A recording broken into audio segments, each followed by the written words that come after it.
শুভ সকাল আমার প্রিয় বন্ধুরা। কোচবিহার জেলার ছোট্ট একটা গ্রাম থেকে আমি পিঙ্কি আর আমার ব্লগ চ্যানেলে তোমাদেরকে জানাই অনেক অনেক ভালোবাসা। তো তোমরা যে যেখান থেকে আমার ভিডিওটা দেখছো, আশা করছি সবাই তোমরা ভালো আছো, সুস্থ আছো। আর আমরা খুব বেশি একটা ভালো নেই, কারণ আমরা নিজেরা ভালো থেকেও এই কুকুরটার জন্য ভালো থাকতে পারছি না, কারণ ওর এতটাই সমস্যা এই কুকুরকে নিয়েই আমাদের চলছে প্রতিদিন। ঘুম থেকে উঠেই দেখো এই কাজগুলো আমার বর করছে।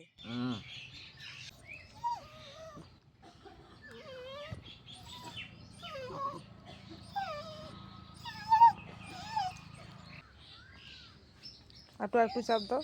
তো পরশুদিন আমাদের বাড়িতে ছিল অষ্টমঙ্গলা, তো অষ্টমঙ্গলার জন্য আমরা খিচুড়ি লাবড়া করেছি, আর বাসনপত্রগুলো কালকে ধুইতে পারিনি, এই জন্য রেখে দিয়েছি, আজকে ধোবো করে। আর কুকুরকে এই ওষুধটা লাগাচ্ছি, এই ওষুধটা পাইলসের। তো ওর তো খুবই সমস্যা চলছে কয়েকদিন থেকে, তাই ওষুধটা লাগিয়ে দেখছি বেশ ভালোই উপকার হয়েছে। সত্যি কথা, আমি পশু পাখি ভালোবাসি, কিন্তু এই যে এই গুমুট দেখলে আমার কেন যেন ভালো লাগে না, মানে আমার প্রচণ্ড ঘৃণা লাগে।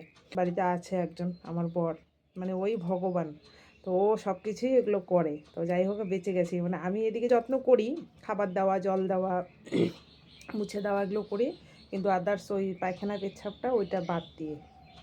তো চলো এটা দিয়ে আসি। আমার বর যে কাজগুলো করছে বন্ধুরা, সত্যি বলছি এটা সবার দ্বারা সম্ভব না। মানে ও যেভাবে করছে, মানে একটা সন্তানকে যেভাবে মানুষ লালন পালন করে সেইভাবেই করছে। মানে ঘুম থেকে উঠেই ওর পিছনে লাগে সারাটা দিন। মানে যখনই ও কাজের থেকে বাড়ি এসে ওর পিছনেই টাইমটা দেয়। মানে খেতেও পারে না দুপুরবেলা ঠিকভাবে, জানো তো। আর কুকুরটাও এমন হয়েছে, মানে একটুখানি বের হয়, গেটের দিকে যায়, আবার বাড়ি চলে আসে। আর দেখো সারাদিনে 4বার 5বার করে এই কাজগুলোও করে। মানে আমার দ্বারা তো সত্যি সম্ভব না, তাই আমি মানে ওকে ধন্যবাদ জানাই যে সত্যি তুমি মানে ভগবান। মানুষ বলে না যে মানুষ রূপেই তো ভগবান হয়।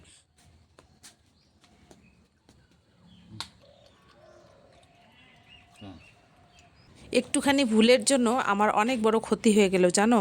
আমার ছেলে পড়ে গিয়ে মাথা ফুলে গেছে, মানে কপালের দিকটা অনেকটা ফুলে গেছে। তো ওকে ওষুধপত্র খাওয়াচ্ছিলাম, ও রাত্রে কি করেছে, একা একা ওষুধ খাবে করে রান্নাঘরে গিয়ে ওই ওষুধটা খাওয়ার পরে বরফ বের করে দিচ্ছিল, মানে বরফ দিয়ে দিয়ে ওর ফোলাটাকে মানে আমি কমিয়েছি। তো ও কি করেছে, একটা মানে শক্ত মতো জিনিস দিয়ে, দেখো ডিপ ফ্রিজটা কেমন, ওই গ্যাসের যে পাইপলাইন হয় আর কি ভিতরে ডিপ ফ্রিজে, সেই জায়গায় ফুটো করে দিয়েছে। মানে এই ফুটোর জন্য পুরো গ্যাস বের হয়ে গেছে, আর এখন আমার ফ্রিজ একদমই ঠান্ডা হয় না। তো এটার জন্য আমি কি করব বুঝতে পারছি না। কোম্পানিতে ফোন করতে হবে, দেখি, আজকে তো আর করলাম না।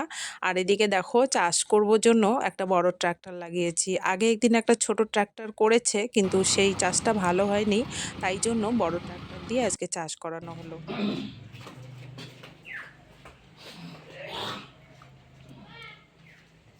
বন্ধুরা, এখানে 4টা বড়ি আছে ডাইবল, এই ডাইবলটা 4টাই কুকুরকে এখন গুঁড়া করে শরবতের সাথে খাওয়াবো। ও অনেকটা বমি করেছে, তার মধ্যে তো সারাদিনই তো আমার বর ওর পায়খানা পেচ্ছাপ মানে চলছেই আর কি। পায়খানা করাচ্ছে, পেচ্ছাপ করাচ্ছে বারবার। তো এখন বিকাল বাজে 3:30, এখনও স্নান করতে পারে নেই, খেতেও পারে নেই, কুকুরের পিছনেই ওর দিন যাচ্ছে।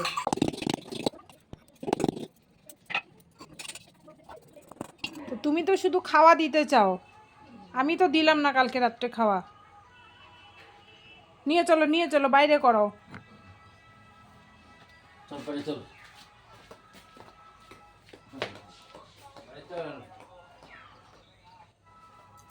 এই যে কুকুরটা আমাদের বাড়ির নয়, আমাদের বাড়িতে ভোগরাগের অনুষ্ঠানের আগের দিন হঠাৎ করে দেখি পা ভাঙা অবস্থায় বাড়ির পাশেই পড়েছিল। এর গর্তের মধ্যে জল যায় দেখে খুব খারাপ লাগলো। আর আমার ব্যক্তিগতভাবে আমি পশু পাখির দুঃখ আমার খুব মনে পীড়া দেয়।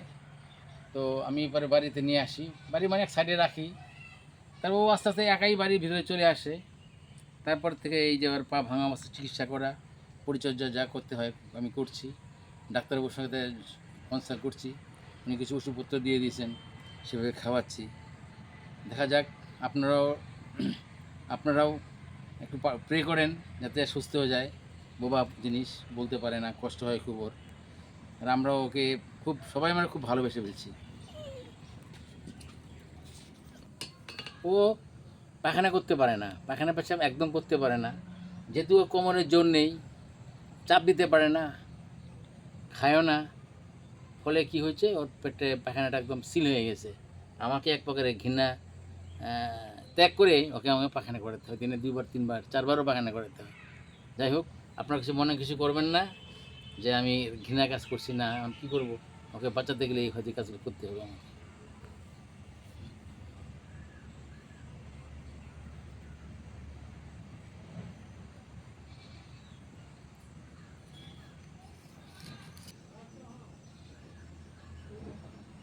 আর গ্লাভস কতবার পরবে, কারণ সারাদিনই ওকে পায়খানা করাইতে হয় একটু পর পর।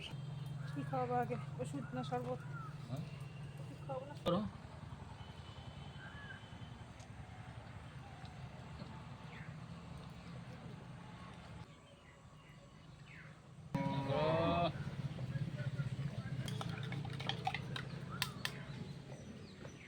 বাবু আবার মাছ মাংস ছাড়া ভাত খায় না, নিরামিষ ভাত তরকারি দিয়েছি 2 দিন, খাইলই না ভাত। একদিন তো ওর জন্য মাংসই আনা হয়েছিল, মুরগির গলা, সেটাই রান্না করছিলাম, 2 দিন খাইছিল। কিন্তু দেখলাম যে ওকে বাসি বুসি কিছু খাওয়ানো যাবে না, কারণ এখন পেটটা ভালো না। আর তোমাদের একটা কথা বলি বন্ধুরা, ও তো আমাদের বাড়ির মানে বৈষ্ণব সবার আগের দিন আসছিল, তো আমার সত্যিকারে কুকুরকে কুকুর বলতে একদমই ভালো লাগে না। তো তোমরা একটা নাম দিও, তো মানে সবাই বলো যে কি নাম রাখা যায়, তারপর ওর নাম সিলেক্ট করবো। আজকে 1 সপ্তাহ পার হয়ে গেল, শুধুমাত্র ওর জন্যই এই বাইরের এইভাবে যে ঘরটা আছে, এই ঘরটা ওর জন্যই শুধুমাত্র রাখা হয়েছে। এর মধ্যে তো একদিন বৃষ্টিও হয়েছিল, তখন ঘরের ভিতর রেখে দিয়েছিলাম, কিন্তু ওর থাকার মতন বাড়ির ভিতরে একটাও আমাদের ঘর নেই, জানো তো। ও না থাকলে সত্যি আমার দ্বারা এই কাজগুলো করা অসম্ভব হতো। জানি না কি করতাম, আমি করতাম কি করতাম না সেটা আমি জানতাম না, তবে না থাকলে নিশ্চয়ই হয়তো করতাম, কারণ মানুষ বলে না যে মানুষ পারে না, তো না পারা বলে কোনো কথা হয় না। ও না থাকলে হয়তো আমিও ওগুলো করতাম, কারণ ও যখন বাড়িতে থাকে না তখন কিন্তু এই ধরনের কাজগুলো আমাকেই করতে হয়।